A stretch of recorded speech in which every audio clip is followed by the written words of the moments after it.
இப்போது இந்த கோடிங்கை எப்படி இன்னும் அட்வான்ஸாக பயன்படுத்துறது, அட்வான்ஸ் இன்டராக்டிவிட்டியை எப்படி கொடுக்குறதுன்னு பார்க்கலாம். நான் எப்பயும் போல் ஈவெண்ட்ஸ் அப்படின்றத கிளிக் பண்ணுறேன். இதில் ஸ்பேஸ் அப்படின்றத எடுத்துகிட்டு இங்கே வைக்கிறேன். இதில் வந்து கிளிக் பண்ணி ரைட் ஏரோ அப்படின்றத கிளிக் பண்ணுறேன்.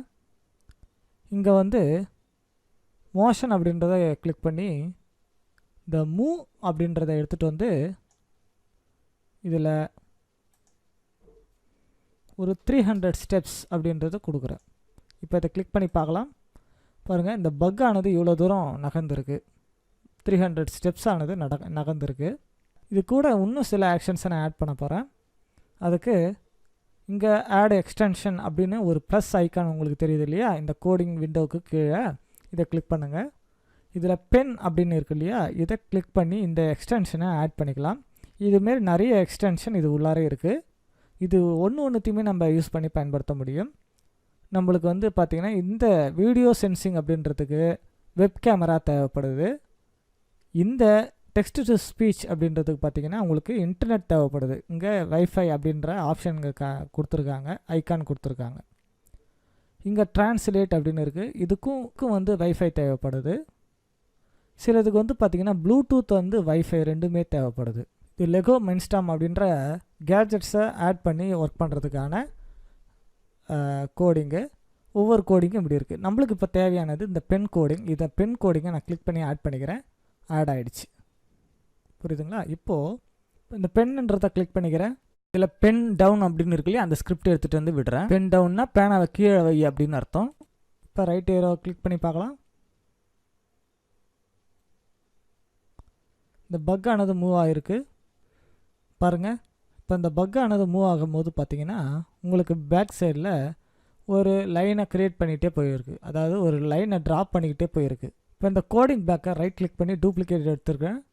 இதில் கிளிக் பண்ணி அப் ஏரோன்னு மாற்றிக்கலாம். அப் ஏரோ அப்படின்னு மாற்றிட்டு இந்த மூவ் அப்படின்ற இந்த பிளாக்கை கிளிக் பண்ணி டிட்டாச் பண்ணி வச்சிட்றேன். இங்கேயே வச்சுக்கிறேன். டிட்டாச் பண்ணி மீண்டும் மோஷனுக்குள்ளார போயிட்டு இந்த டர்ன் அப்படின்றத எடுத்துகிட்டு வரேன். இந்த டர்ன் அப்படின்றது ஆப்போசிட் டைரக்ஷனில் இருக்குது. இது எடுத்துகிட்டு வந்து இதில் அட்டாச் பண்ணிட்டு இதில் 90 டிகிரி அப்படின்னு கொடுக்குறேன். 90 டிகிரின்னு கொடுத்துட்டு மீண்டும் இந்த மூவ் ஸ்டெப்ஸ் 300 ஸ்டெப்ஸுன்றதை இதில் கொண்டாந்து விடுறேன். இப்போ இந்த பிளாக்கை அப் ஏரோ கிளிக் பண்ணி ரன் பண்ணி பார்க்கலாம். பாருங்கள், பக்கானது கோடு போட்டுக்கிட்டே 90 டிகிரி திரும்பி இருக்குது மற்றும் 300 ஸ்டெப்ஸ் முன்னோக்கி போயிருக்கு. மீண்டும் மீண்டும் செஞ்சு பார்க்கலாம். இந்தமாரி ஒரு ரிசல்ட் கிடச்சிருக்கு. இப்போ இன்னும் கொஞ்சம் அட்வான்ஸாக எப்படி ப்ரோக்ராம் எழுதுறது அப்படின்னு சொல்லிட்டு பார்க்க போகிறோம். ஈவெண்ட்ஸுக்கு வந்துடுறேன். ஈவெண்ட்ஸுக்கு வந்துட்டு வென் ஸ்பேஸ் கீ ப்ரெஸ்டுன்னு இருக்கு இல்லையா, அதை எடுத்துகிட்டு வரேன். இதை வந்து என்ன பண்ணுறேன்னா அப் ஏரோ அப்படின்னு மாற்றிக்கிறேன். அதேமாதிரி இதை டூப்ளிகேட் பண்ணி இங்கே வைக்கிறேன். இன்னும் கொஞ்சம் மேலே நகர்த்தி வச்சுக்கலாம். இப்போது இதை டவுன் ஏரோ அப்படின்னு மாற்றிக்கிறேன். இதை டூப்ளிகேட் பண்ணி இங்கே வைக்கிறேன். இதை ரைட் ஏரோன்னு மாற்றிக்கிறேன். இதை டூப்ளிகேட் பண்ணி இங்கே வைக்கிறேன்.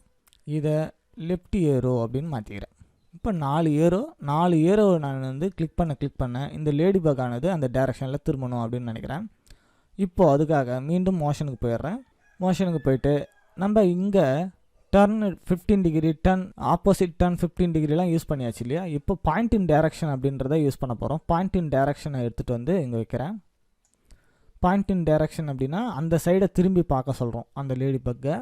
இப்போ அப் ஏரோவை கிளிக் பண்ணும்போது அது எங்கே திரும்பி பார்க்கணும், மேல் நோக்கி திரும்பி பார்க்கணும் இல்லையா. சரி, அதனால் நான் என்ன பண்ணுறேன் அப்படின்னா இந்த டைரக்ஷனை 0 டிகிரிக்கு வச்சிடுறேன்.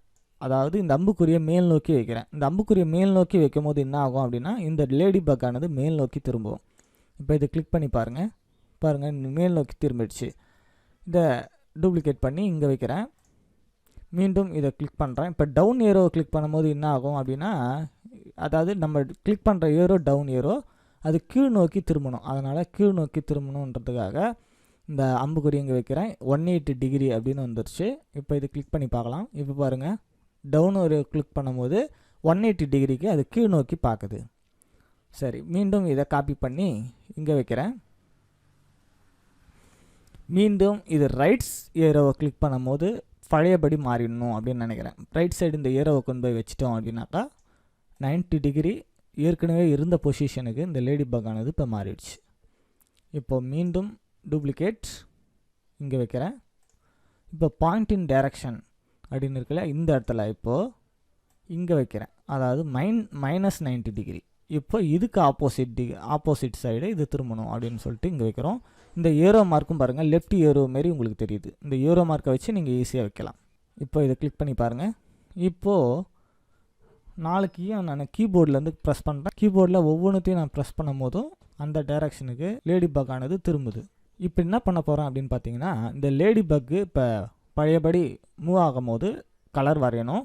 ஆனால் கொஞ்சம் அட்வான்ஸாக ரெயின்போ கலரில் வரைஞ்சிட்டே போகணும். ஒரே கலரில் இல்லாமல் ரெயின்போ கலரில் கலர் மாதிரி வரைஞ்சிட்டே போகணும் அப்படின்னு நினைக்கிறேன். ஆனால் நான் ஒவ்வொரு முறையும் இந்த ஸ்கிரிப்டெல்லாம் காப்பி பண்ணி வைக்காமல் இந்த முறை நான் என்ன பண்ண போகிறேன்னா, காமனான ஒரு ஸ்கிரிப்ட், அந்த ஸ்கிரிப்டை இது எல்லாமே எடுத்து பயன்படுத்திக்கிற மாதிரி ஒரு ஸ்கிரிப்ட் வைக்க போகிறேன். ப்ரோக்ராமிங்கில் இதை வேரியபிள்ஸ்னு சொல்லுவாங்க.